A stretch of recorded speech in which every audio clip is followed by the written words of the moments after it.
We've all heard the age-old saying, listen to your heart. But while it's fine and dandy to let your heart lead the way, many data-minded people are taking this to a new level. For instance, there's Kobe Soto, a man who claimed his Fitbit was able to detect the exact moment his heart broke. Kobe received widespread attention online, leading people to wonder just how much we can quantify our love lives.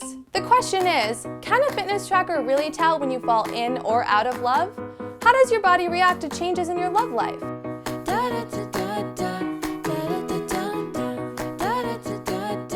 The desire to keep track of what happens to our bodies when we fall in love isn't totally crazy. We're short of breath, our hearts beat quickly, we blush for silly reasons. There are many biological changes in our bodies when we fall in love, and some of the physical symptoms can look like how we'd react in any other stressful situation. You might have wobbly knees and butterflies in your stomach, but the same thing can happen when you're walking on a stage to make a major speech. This is a basic bodily systems that are going to operate under many circumstances of fight or flight, and romantic love is only one of them. When we fall in love, our bodies release a stress hormone called norepinephrine. It makes our palms sweaty and our hearts race. Since fitness trackers can track your heart rate, it's possible that these moments of excitement or anxiety may come up in your data at the end of the day. A fitness monitor or a fitness tracker can absolutely track things not related to exercise.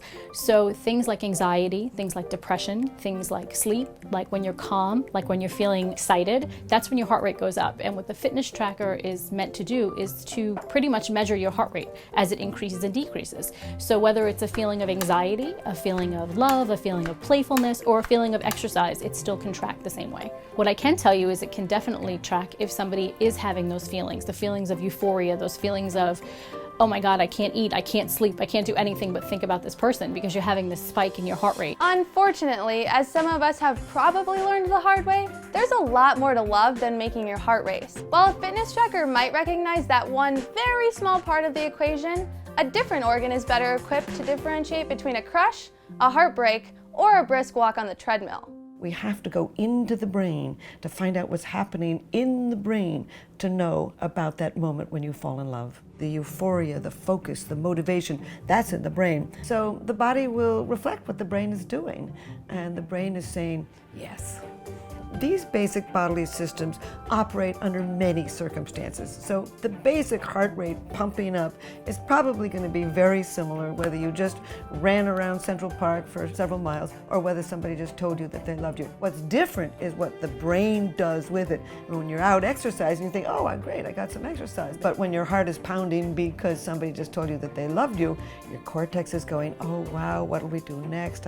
Gee, I really love him too. What should I say? So the brain is orchestrating a bodily system that is pretty similar under both circumstances. When we're in love, there's so much happening in our brains that a fitness tracker simply can't see. Fisher found that people who were madly in love displayed activity in the ventral tegmental area of the brain.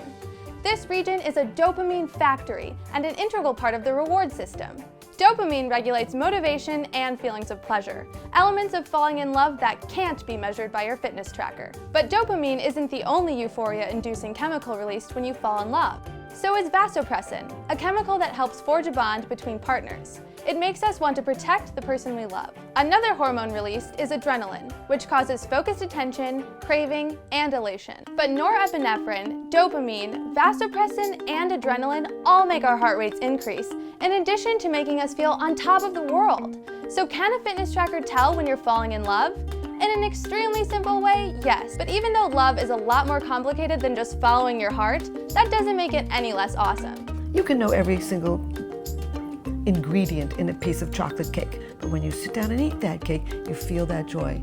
In the same way, you can monitor every part of the body and every part of the brain and know everything that's going on, but when it happens to you, you go into ecstasy just the way we did a million years ago. Even though we can't quantify when we're falling in love, that doesn't make it any less exciting or less delicious.